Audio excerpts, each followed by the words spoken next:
Welcome to the 6 o'clock news. First at 6, the number of shootings in Portland so far this year has more than doubled since 2020. Fox 12 has been digging into the numbers and how they measure up against other cities. Tonight, we're getting the perspective of an expert in criminology. All new at 6, Fox 12's Sarah Hurwitz joins us live in studio with the story. Sarah?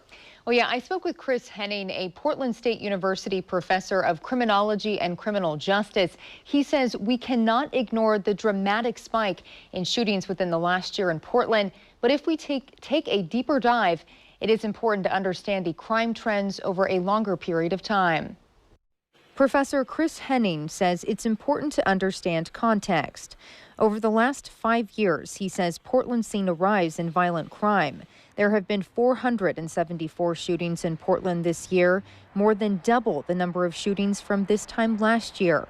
And this particular spike, he says, is surprising and concerning. It's really unheard of to see a homicide rate go up as much as it has in the last year, but also over the last 5 years. Henning says historically, Portland's had low rates of violent crime in comparison to other cities across the country.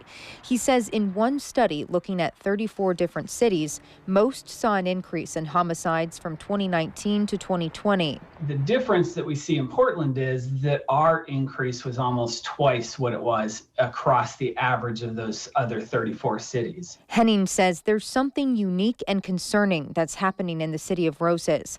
And on Tuesday, I researched shooting deaths in Nashville and Seattle. Nashville, a similar-sized city, had 51 gun violence deaths compared to Portland's 33. I probably wouldn't have chosen Nashville. Its population size is not the only thing that matters. Again, it's the composition, it's the historical patterns in terms of crime. The southern states historically have had higher rates of violent crime. There's some demographic differences in those states, certainly some poverty differences in those states. And I also looked at Seattle, a city that has about 100,000 more people. 9 gun violence deaths there so far this year compared to Portland's 33. Yeah, it's even more shocking when you consider it's a bigger city up there. So if you compare the cities based on rate, again, there is no question that there's something distinct that's going on here in Portland that is of concern.